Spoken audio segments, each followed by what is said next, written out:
20 वर्षे झाली आमच्या लग्नाला.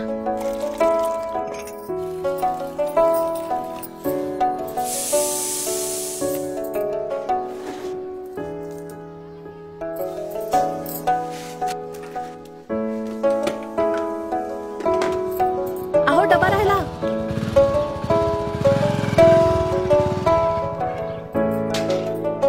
आज 20 वर्षांनंतरही सुखाच्या एका क्षणाची आम्ही तिघही वाट पाहतोय.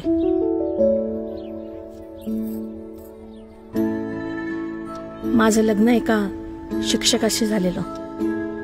लग्नानंतर काहीच वर्षात लक्षात आलं की शिक्षकाला वर्गातली कमी पण इतर कामं फार. कधी सर्वे करा, कधी शासकीय कामं, रात्र रात्र उत्तरपत्रिका तपासा, नाहीतर उशिरापर्यंत शाळेतली इतर कामं. या साऱ्यात घरच्यांना द्यायला वेळ नाही आणि वेळेवर पगारही नाही. एक दिवस मी हिम्मत करून विचारलं, तुम्हाला दुसरी कुठली नोकरी नाही का करता येणार?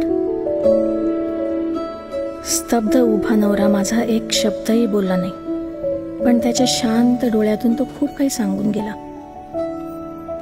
जे आयुष्यभरासाठी माझ्या नशिबी आलं ते माझ्या मुलीच्या नशिबी येऊ नये ही एकच इच्छा आहे.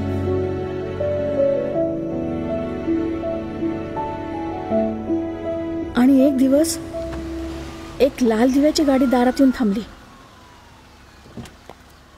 त्या गाडीचं दार उघडून एक अधिकारी बाहेर आला.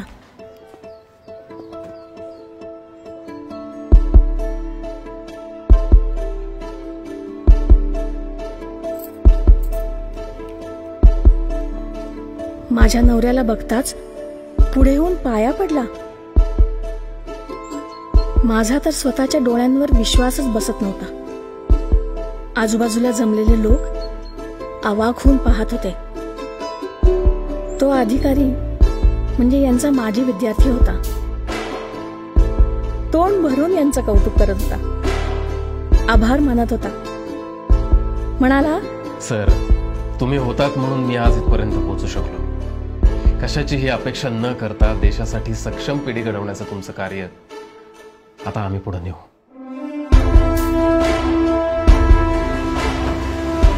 शिक्षकाचं काम किती मोलाचं आहे हे त्या दिवशी मला जाणवलं. सुखाच्या एका क्षणाची वाट पाहणारी मी त्या दिवशी सुखाच्या असंख्य क्षणांनी भारावून गेले.